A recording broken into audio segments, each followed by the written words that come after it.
Você já parou para pensar a quantidade de tempo que nós gastamos em sala de aula estudando ou supostamente estudando assuntos absolutamente inúteis de uma maneira geral para a nossa vida? Muita gente, sempre quando vai defender esse modelo de ensino atual, ele geralmente fala: não, é muito importante a gente estudar de tudo. Conhecimento nunca é demais. Mas isso não é verdade. Em primeiro lugar, existem coisas que são úteis e outras coisas que não são úteis. E além do mais, esse sistema de ensino convencional que está aí, ele foi criado e desenvolvido lá na época da Revolução Industrial, quando as fábricas precisavam formar empregados para trabalharem nas indústrias. Bom, naquela época não existia internet. Hoje, todos nós estamos a um clique, a 2 cliques de distância de qualquer informação que a gente queira ter acesso. Logo, acúmulo de informação em sala de aula tem muito pouco valor hoje. Qualquer pessoa tem acesso a qualquer informação, não precisa ir numa biblioteca, não precisa pesquisar em vários lugares, no seu próprio computador ou no seu celular, você tem acesso a qualquer informação. Logo, a escola não é um lugar para que você acumule informações. A escola deveria ser um lugar para que você aprenda a pensar, para que você aprenda a raciocinar e que você aprenda a desenvolver conhecimentos e habilidades que sejam úteis para a sua vida. Por exemplo, por que você acha que seria importante você ficar decorando os nomes de montanhas e rios da China, como por exemplo eu estudei em geografia no ensino médio? Eu nem me lembro mais, eu tirava notas boas, eu fui um excelente aluno, mas hoje eu não me lembro. Grande parte daquilo que você estudou na escola, você vai se lembrar. Eu não me lembro da maioria das coisas, de muitas das coisas que eu estudei na escola, porque no fundo, grande parte do tempo a gente fica decorando, acumulando informações e decorando informações para a gente poder fazer prova. A gente vive nesse sisteminha artificial de decorar para fazer prova, decorar para fazer prova. A pergunta que fica é: necessariamente os melhores alunos das turmas são os que são mais bem-sucedidos na vida? Necessariamente aqueles que mais são bem-sucedidos nesse sisteminha de decorar para fazer prova são aqueles que estarão preparados para resolver os problemas reais da vida? A escola deveria se atualizar. A escola, além de matar a imaginação das pessoas, colocam elas dentro de uma caixa, treinam elas para pararem de pensar, para pararem de ter iniciativa e colocam as pessoas como meros consumidores passivos de informação. As pessoas sentam, um professor fala e todo mundo fica comendo e ruminando aquela informação que o professor passa para ele na sala de aula, e depois tem uma prova, que prova apenas que você soube treinar e decorar para fazer aquela prova. A maioria já esquece logo depois da prova. Uma das outras provas de que esse sistema é ineficiente é que ao final do ensino médio, grande parte dos alunos que se formam no ensino médio são analfabetos funcionais. Na realidade, estou falando até de universitários, são analfabetos funcionais. O que é o analfabeto funcional? É a pessoa que é incapaz de compreender, ler um texto, e ele é incapaz de compreender o que aquele texto simples está querendo transmitir. Passaram mais de uma década nas mãos do sistema de ensino, mas mais uma vez o sistema de ensino se prova incompetente para isso. Em vez disso, e se a escola tivesse um formato diferente? Se em vez de muitas matérias inúteis que se tem na escola, por exemplo, você estudasse direito do consumidor. Aí você vai falar assim: pô, Flávio, mas nem todo mundo quer ser advogado. Ô meu filho, você não quer ser advogado, mas você é um cidadão. Você precisa saber os seus direitos. Direito do consumidor não é para advogado somente. É para você, é para mim, é para qualquer pessoa. Todas as pessoas poderiam estudar direito do consumidor, poderiam estudar direito civil, poderiam estudar as várias disciplinas do direito que te dá noção das regras do jogo, para que nós vivamos em sociedade conscientes dos nossos direitos. Não do ponto de vista técnico, da profundidade, para você fazer uma defesa, uma petição. Não, nada disso. Você conhecer o básico como consumidor, como um indivíduo que vive numa sociedade que tem leis e regras do jogo. Não entender o mínimo das várias disciplinas do direito é o mesmo que você ser um jogador de futebol e não saber o que é impedimento. Você não saber que não pode botar a mão na área, senão é pênalti. E, infelizmente, nós passamos mais de uma década esquentando a cadeira da escola sem aprender o mínimo das regras do jogo. Por que isso? Será que quem decide esse programa não tem interesse que você conheça as regras do jogo? Você quer ver uma outra matéria que é fundamental? Educação financeira.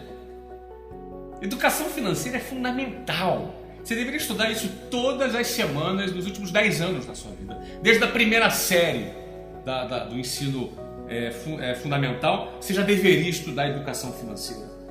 Educação financeira, como você comprar um imóvel, como comprar um carro, como deduzir juros, como trazer os valores para valor presente, como calcular o impacto dos juros a longo prazo, como você aplicar o seu dinheiro, como você ter a sua independência financeira, como você fazer a sua própria previdência em vez de ficar dependendo da porcaria da previdência que o governo oferece, como você poder gerenciar melhor o seu dinheiro.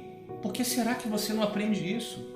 Por que será que você ficou estudando as briófitas em vez de aprender como lidar com o seu dinheiro? Aí aparece sempre naquela hora que aparece sempre alguém falando assim, né? Não, é importante conhecimentos gerais. É legal, meu amigo. O Google tá aí pra gente saber de tudo. Agora, já que a gente vai estudar alguma coisa, já que nós vamos gastar o nosso tempo com alguma coisa na escola, que seja com alguma coisa útil.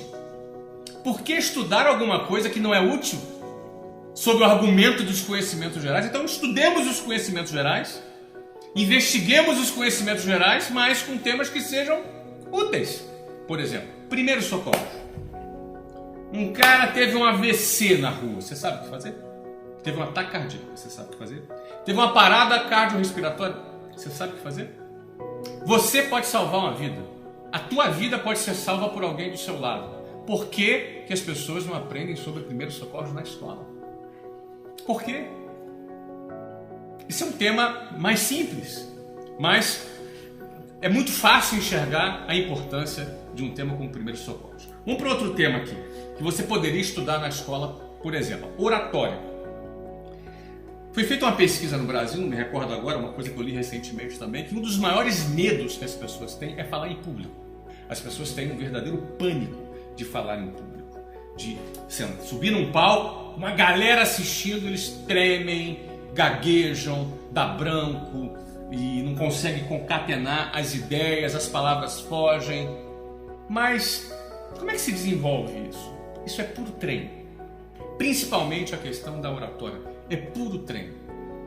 Mesmo para as pessoas que são pessoas tímidas, é puro treino. Existem técnicas, inclusive, para isso, que podem ser desenvolvidas. Você pode treinar e eu fico me perguntando, você fica com as nádegas na cadeira da escola por mais de uma década e por que não existe um treinamento focado no desenvolvimento da sua oratória? Oratória vai ser importantíssimo para a sua vida em várias coisas. Você pode se destacar, você pode assumir cargos de liderança. Você, obviamente, numa dinâmica de grupo, você vai se destacar, você vai ser contratado muito mais facilmente. Você pode vender produtos, fazer apresentações de produtos. A oratória é uma ferramenta importantíssima na vida de qualquer profissional que deseja se destacar. E como você passa pela escola sem desenvolver, sem treinar a oratória, não faz sentido. Não faz sentido, porque não tem interesse. Alguém aí não tem interesse em te desenvolver e prefere manter você como um anônimo no meio da multidão? Será que esse é o passo? Bom, vamos passar para a próxima.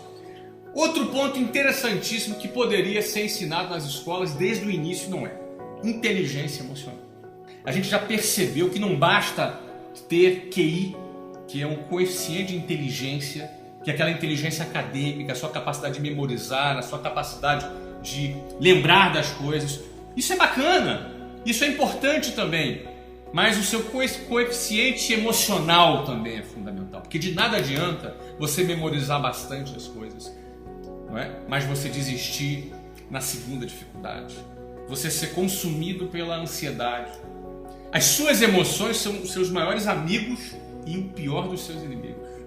Porque pelas suas emoções você pode ter inteligência para poder administrar essas emoções a seu favor, ou você ser completamente analfabeto do ponto de vista emocional, a ponto de toda hora colocar tudo a perder, abrir o bocão, falar besteira, ter reações ruins, porque as ações a gente calcula, a gente consegue calcular, eu vou fazer isso e vou fazer aquilo. Agora, muitas vezes as reações a gente não controla.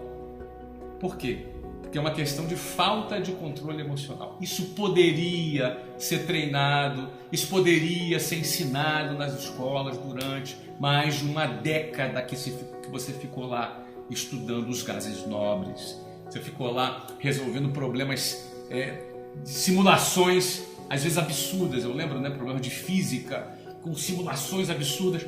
Eu sei que isso é importante, mas não seria importante também a inteligência emocional? Fazer parte do seu currículo escolar? Esses são só alguns dos exemplos. Deixa eu dar mais outros aqui, eu estou lendo aqui, produtividade. Pelo amor de Deus, ser produtivo no seu tempo é você realizar mais no mesmo espaço de tempo. São técnicas, são treinamentos, assistência social. A assistência social é fundamental. A gente fala muito em divisão de renda no Brasil, mas a maior maneira de dividir renda no Brasil não é através de ação governamental. O governo segue outra lógica. Eu e você somos responsáveis por dividir renda. Como, Flávio? Cara, quando eu divido o meu conhecimento com você, eu estou dividindo renda com você. Eu estou te dando uma vara de pescar e estou te ensinando a você a como pescar. Então, dividir conhecimentos, por exemplo, é uma maneira de realizar assistência social. Doar dinheiro, apostar, investir, isso às vezes é uma questão de cultura. Eu deixo para você questionar: a quem interessa esse currículo escolar defasado, ultrapassado, com matérias absolutamente inúteis, muitas delas inúteis, outras delas com pouca importância, e deixando de lado temas tão importantes como esse que eu acabei de mencionar aqui agora. Eu poderia mencionar muitos outros temas, como programação, e por aí vai. Tem muitos assuntos que poderiam ser ocupados para que seu filho tenha uma educação decente. Por isso eu quero terminar esse vídeo deixando uma frase para você aqui: eduque o seu filho apesar da escola.